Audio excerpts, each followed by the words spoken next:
Ecos de Actualidad, todos los sábados a las 5 de la tarde en Radio Inter, Grupo Intereconomía.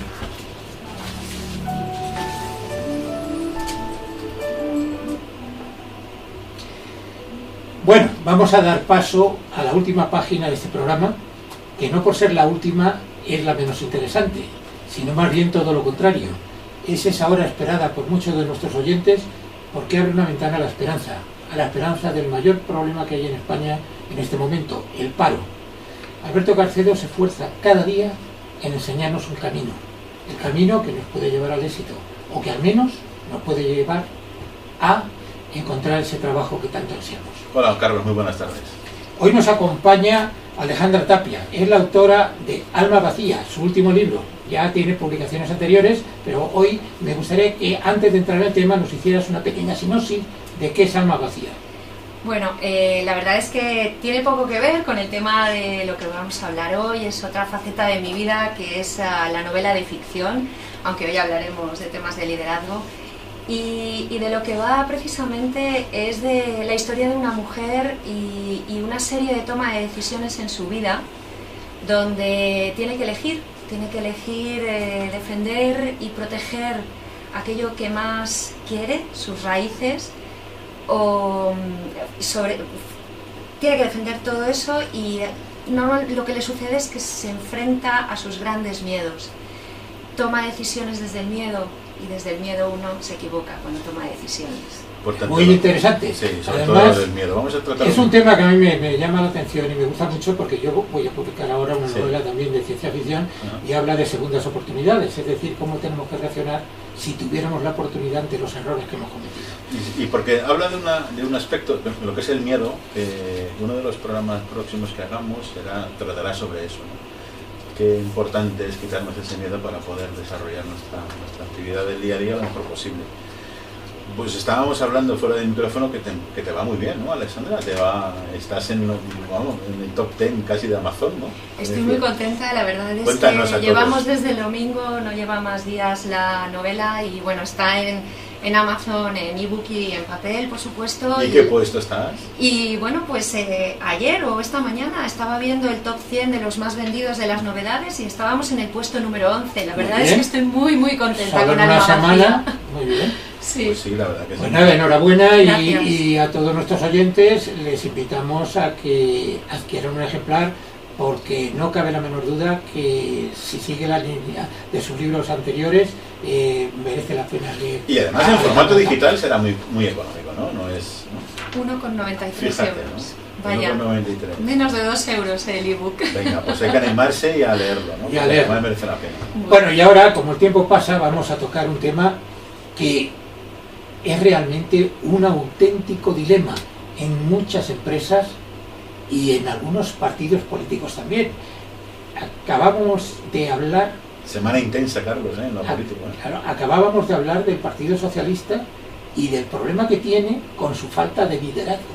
Vamos a hablar de líderes y la importancia que tiene en cualquier aspecto de la vida, partido político, empresa, familia, que haya un líder que sea capaz de tomar las riendas y conducir. Y si de por sí es difícil, todavía más difícil en tiempos difíciles, ¿no, Alexandra? Efectivamente, en tiempos difíciles, desde mi punto de vista, es cuando el líder tiene que ejercer su liderazgo al máximo nivel. Claro.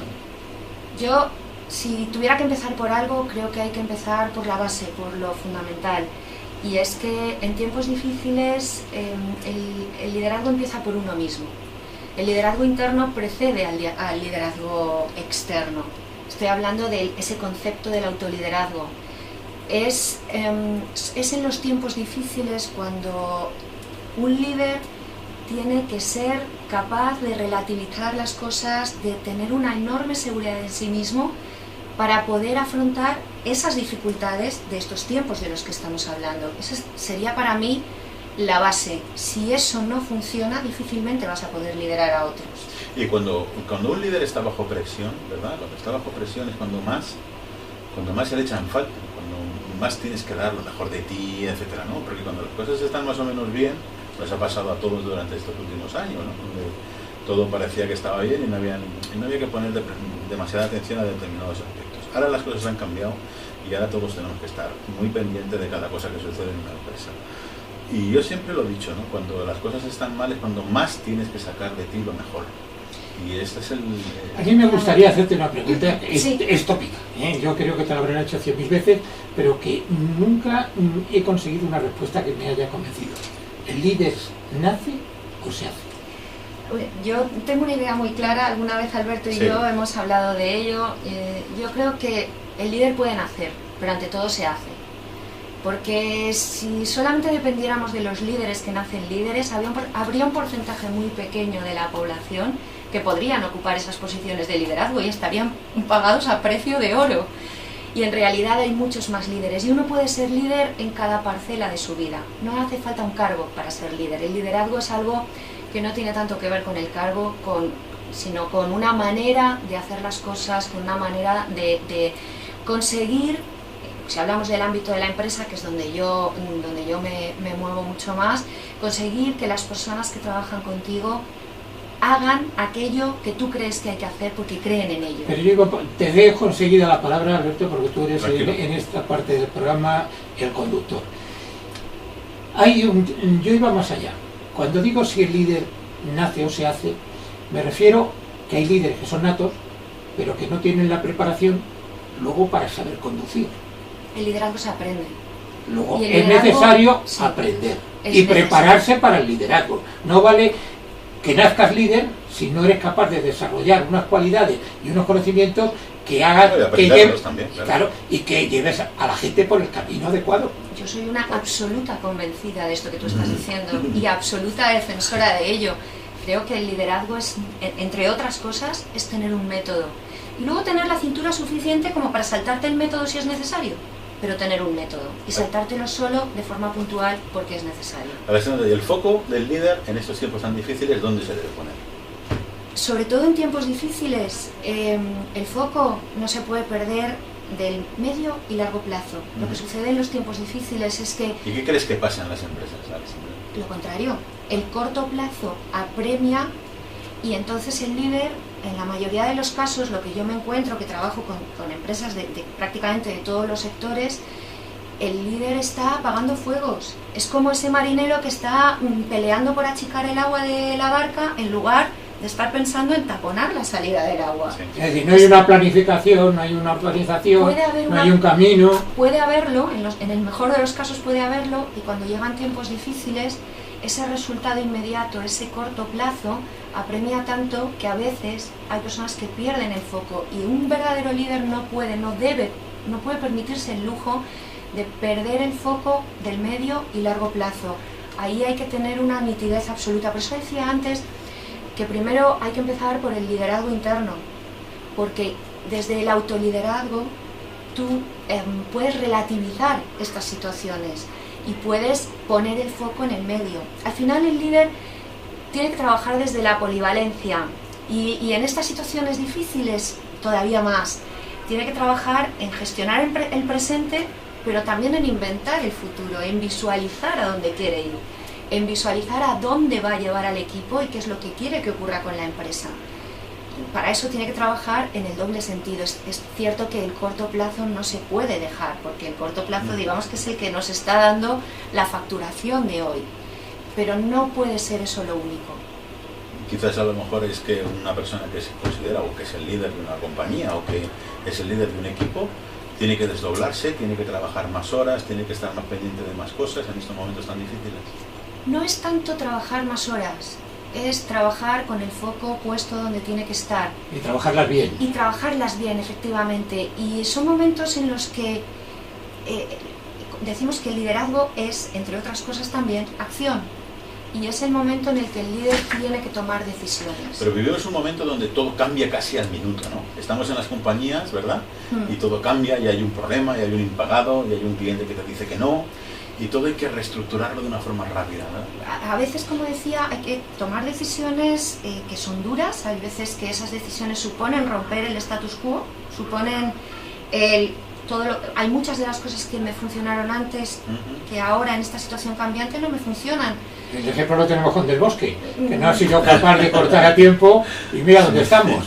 No quería yo entrar ahí, pero tiene un paralelismo significativo y es verdad, es decir, en esos momentos no hay que estar pensando por qué estamos así, hay que estar pensando qué voy a hacer para cambiar esto. El otro día decía en las redes sociales, al hilo Del Bosque, que no vamos a hablar de ello ahora, pero decía, siempre el líder tiene que elegir a los mejores y no a los que fueron los mejores, que es lo que yo creo que nos ha pasado. Y a los que se está agradecido. Que eso es lo que te condiciona totalmente para tener una gente no preparada para conseguir unos objetivos. A eso me refería. Muchas veces el histórico de los equipos, los éxitos del pasado, no nos permiten tomar decisiones en una situación que ha cambiado. Y a veces esto es muy duro decirlo, porque parece como que no estás agradecido a lo que se ha hecho en el pasado, pero al final las compañías viven de las cuentas de resultados. Claro. Y lo que funciona en el pasado puede funcionar ahora, pero si no está funcionando hay que cambiarlo. Y a eso me refería cuando decía que liderazgo es acción y es toma de decisiones. Y a veces esa toma de decisiones es dura, pero hay que pensar mucho más en aquello que quiero conseguir que en aquello que quiero evitar. ¿Y el error cómo se trata, Alexandra? Bueno, en los tiempos difíciles un buen líder tiene que aceptar y tolerar el error de los equipos. Es responsabilidad del líder el generar un contexto, un clima de confianza entre las personas de su equipo para poder probar cosas nuevas. Normalmente las situaciones difíciles, las situaciones de crisis, no son más que situaciones de cambio, donde todo lo anterior empieza a no funcionar y hay que probar cosas nuevas. Sí. Cuando estamos probando cosas nuevas estamos aprendiendo a hacer las cosas de otro modo. En ese aprendizaje, como todo ser humano, nos equivocamos. Y ahí, nuevamente, el autoliderazgo del líder, valga la redundancia, tiene que estar precediendo al liderazgo externo. Y el líder tiene que tener la seguridad y la confianza en las personas del equipo con el que está trabajando, como para tolerar el error y entender que el error, a menos que sea un error que se repite constantemente, si es un error que se ha producido porque se está probando algo nuevo, es un error que forma parte de ese aprendizaje y de ese camino hacia la consecución del objetivo a medio plazo, no tanto lo que estábamos hablando de la más o premura de menos corto. Es un análisis de las desviaciones sobre los objetivos para tomar las medidas adecuadas y enderezar el camino. Exactamente. Esas medidas adecuadas pueden hacer que tengas que jubilar gente porque se les ha pasado el arroz, o porque el mercado es diferente, o porque la situación de las empresas en ese momento pues cambia por su tema económico, por su estatus en el mercado, etcétera, etcétera. Pero también estoy absolutamente de acuerdo con lo que estáis diciendo y de hecho lo estoy defendiendo y lo estoy defendiendo como una de las conductas del líder en tiempos difíciles. Pero tampoco olvidemos algo que para mí es muy importante. El líder tiene que trabajar con sus equipos desde la confianza. Y aquí vuelve otra vez esa polivalencia o ambivalencia, ¿no?, del líder. El que sea capaz de, ¿cómo diría?, el estar confiando en las personas que tiene consigo y el seguir avanzando sin miedo.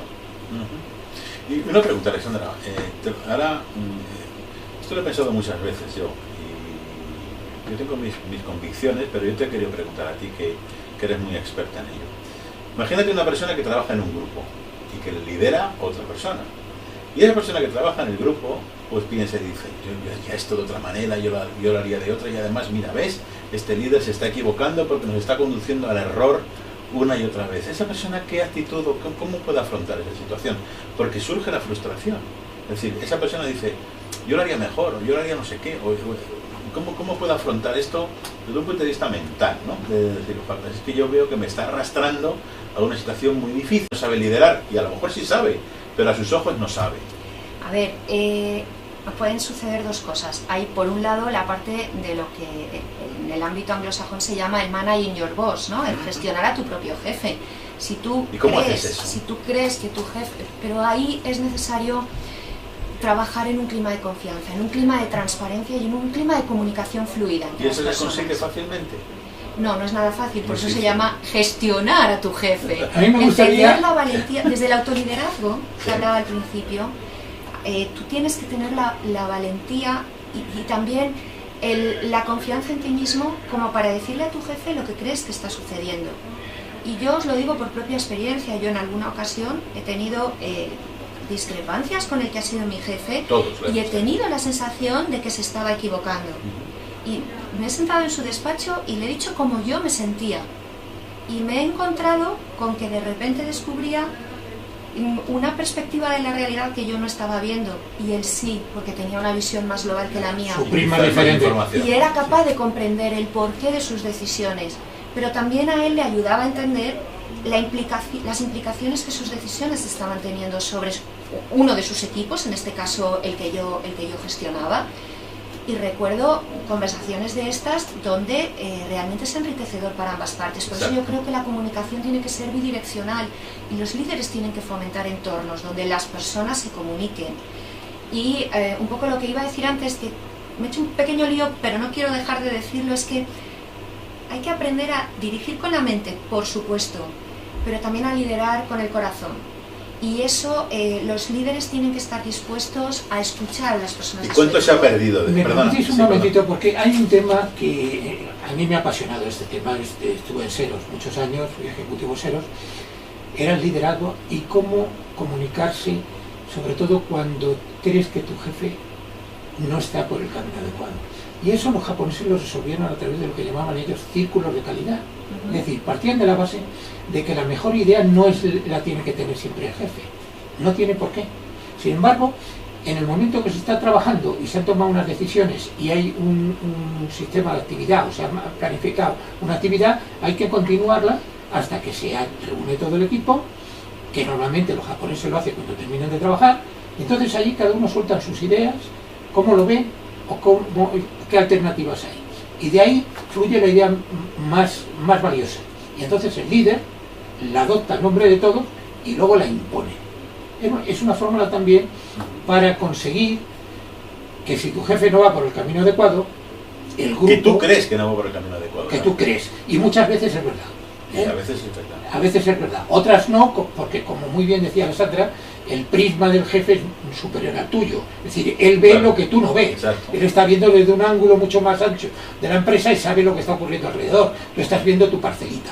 Pero es absolutamente cierto lo que dices. También es necesario generar contextos formales o informales, o la combinación de ambos, donde se produzca la comunicación, esa comunicación bidireccional de la que hablaba. Porque es verdad que el líder puede tener esa visión más global que no tienen los equipos, pero no es el único que está en posesión de la verdad. Por tanto, ambas partes tienen mucho que ofrecer y las personas que forman parte de los equipos son las que están en contacto directo con el negocio. Por tanto, ellos son los que están palpando directamente lo que está sucediendo. Alexandra, y que no se nos quede en el tintero, que ya estamos finalizando la intervención. Queda un minuto. Venga, retar el status quo. ¿Cómo hacemos eso? Pues es un poco lo que os estaba diciendo. Si las cosas no funcionan, no hay que perpetuarlas. Tampoco hay que flagelarse porque no estén funcionando. Funcionaron durante un tiempo. El retar el status quo significa sentarnos, analizar la situación, entender la realidad, gestionarla, hablar de ella libremente y con objetividad, y a partir de ahí construir cosas nuevas. El mundo que vivimos hoy no se parece en nada al que vivíamos hace 15 años. Estamos en una nueva era, creo que ya debemos entenderlo todo. Y el cambio es una constante. Alessandra, es un tema muy interesante, pero el tiempo en la radio tiene su límite. Y además sé que tú también tienes mucha prisa. Por lo tanto, te vamos a despedir a ti antes de pasar a publicidad, y luego Alberto y yo seguiremos unos minutos más hablando de ofertas de trabajo y cosas así. Muchísimas gracias, Alexandra. Esta es tu casa, cuando quieras puedes volver. Y es un placer para mí estar con vosotros, siempre se me hace cortísimo. Bueno, pues vuelve todas las veces que quieras. Solo me resta desearte mucha suerte con Alma Vacía. Compren el libro. Que siga subiendo en el escalafón y que, bueno, porque te lleves el mérito que sé que mereces. Muchísimas gracias. Gracias, Alexandra.